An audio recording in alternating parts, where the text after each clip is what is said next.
Welcome to our JKLM kitchen. இன்றைக்கி சுவையான chicken cutlet எப்படி பண்ணலான்னு பார்க்கலாம் வாங்க. சிக்கன் கட்லெட் செய்ய நான் 1/4 கிலோ போன்லெஸ் சிக்கன் வாங்கி வந்திருக்கேன். அதை பொடியாக கட் பண்ணி வச்சுருக்கேன். இதை குக்கரில் ஆட் பண்ணிட்டேன். 3 மீடியம் சைஸ் உருளைக்கிழங்கு தோல் எடுத்து வச்சுருக்கேன். அதையும் இதில் ஆட் பண்ணிக்கிறேன். கொஞ்சமாக உப்பு, அப்புறம் நம்ம உப்பு சேர்க்கணும், அதனால் இப்போ கொஞ்சமாக போட்டுக்கிட்டா போதும்.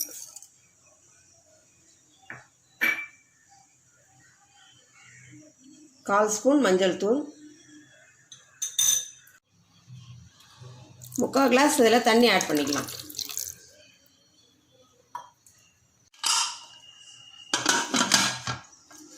குக்கரை மூடி 2 விசில் வச்சு இறக்கிக்கலாம். 2 விசில் வச்சு இறக்கிட்டோம். சிக்கன் உருளைக்கிழங்கு எல்லாமே நல்லா வெந்திருக்கு. இப்போ எடுத்து வச்சுக்கலாங்க. வானலில் 1 ஸ்பூன் எண்ணெய் ஆட் பண்ணிக்கிறேன். எண்ணெய் சூடான உடனே 2 பெரிய வெங்காயம் பொடியாக கட் பண்ணியிருக்கேன். அதையும் ஆட் பண்ணிக்கிறேன். 2 பச்சை மிளகாய் பொடியாக நறுக்கினது அதையும் ஆட் பண்ணிக்கிறேன்.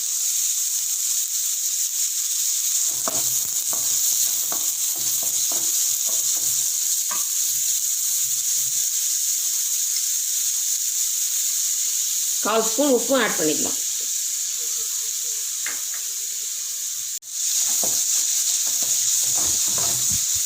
வெங்காயம் நல்லா கோல்டன் ப்ரௌன் வர வரைக்கும் நல்லா வதக்கணும். வெங்காயம் நல்லா வதங்கிடுச்சு. இப்போ 1 ஸ்பூன் இஞ்சி பூண்டு பேஸ்ட்டையும் ஆட் பண்ணிக்கலாம். இஞ்சி பூண்டு பேஸ்ட் நல்லா பச்சை வாசனை போகிற வரைக்கும் வதக்கணும். இஞ்சி பூண்டு பச்சை வாசனை போயிடுச்சு. இப்போ அடுப்பை லோ ஃப்ளேமில் வச்சுட்டு ஒன்று ஒன்றா ஆட் பண்ணிக்கலாம். 1 ஸ்பூன் தனி மிளகாய் தூள், 1/2 ஸ்பூன் மஞ்சள் தூள், 1/4 ஸ்பூன் மிளகுத்தூள், 1/4 ஸ்பூன் வறுத்து பொடித்த ஜீரகத்தூள். எல்லாத்தையும் லேசாக மிக்ஸ் பண்ணிக்கலாம். நல்லா வதக்கிட்டோம். இப்போ 1/4 ஸ்பூன் சோம்புத்தூளையும் இதில் ஆட் பண்ணிக்கலாம். இதையும் லைட்டாக வதக்கிக்கலாம். ஸ்டவ்வை லோ ஃப்ளேம்லேயே வச்சுக்கிட்டு இந்த சிக்கன் எல்லாத்தையுமே சின்ன சின்ன பீஸாக பொடிச்சு போட்டுக்கலாம்.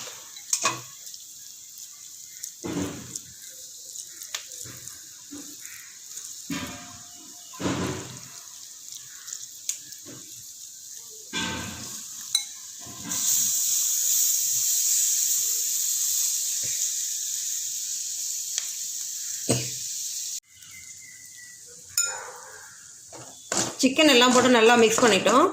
இப்போ வேக வச்சுருக்க உருளைக்கிழங்கையும் அதில் ஆட் பண்ணிக்கலாம். அதையும் நல்லா மசிச்சிக்கலாம்.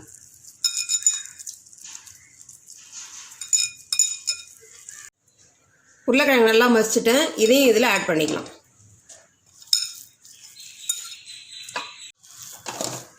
நல்லா மிக்ஸ் பண்ணிக்கலாம். ஸ்டவ்வை லோ ஃப்ளேம்லேயே வச்சு பண்ணிக்கணும். உருளைக்கிழங்கு ஆட் பண்ணதுக்கப்புறம் நல்லா மிக்ஸ் பண்ணிக்கலாம். மசாலானோட பச்சை வாசனை போகிற வரைக்கும் நல்லா மிக்ஸ் பண்ணணும். பொடியாக நறுக்கின புதினா தழை ஆட் பண்ணிக்கலாம். பொடியாக நறுக்கின கொத்தமல்லி தழையும் ஆட் பண்ணிக்கலாம்.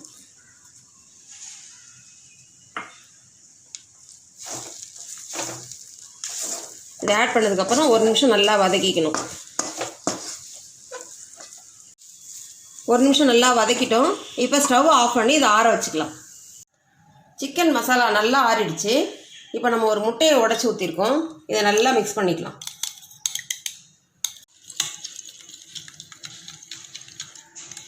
எக்கை நல்லா மிக்ஸ் பண்ணிட்டோம். மசாலாவை நல்லா மிக்ஸ் பண்ணிக்கணும்.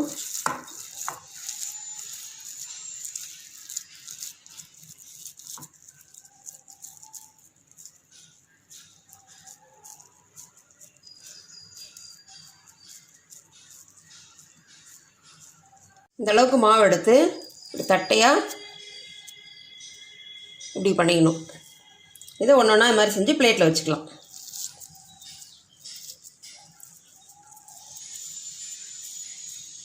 நம்ம செஞ்ச மசாலா வச்சு 12 கட்லெட் ரெடி பண்ணியிருக்கோம்.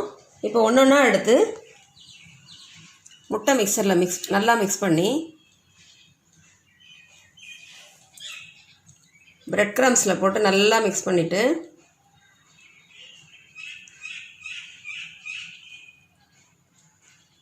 ஒரு பிளேட்டில் வச்சுக்கலாம்.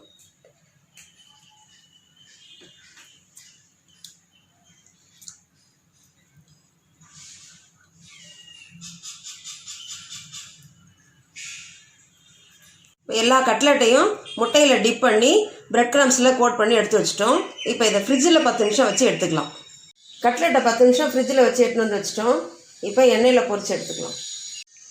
எண்ணெய் சூடானதுக்கப்புறம் லோ ஃப்ளேமில் ஸ்டவ்வை வச்சுட்டு ஒன்று ஒன்றா பொரிச்சு எடுக்கலாம்.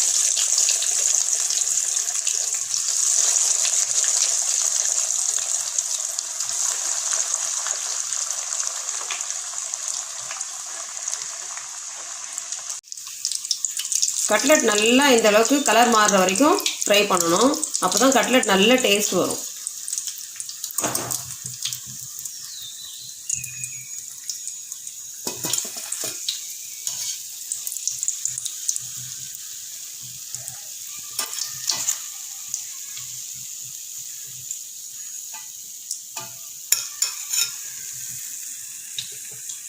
கிறிஸ்பியான restaurant style chicken cutlet ready.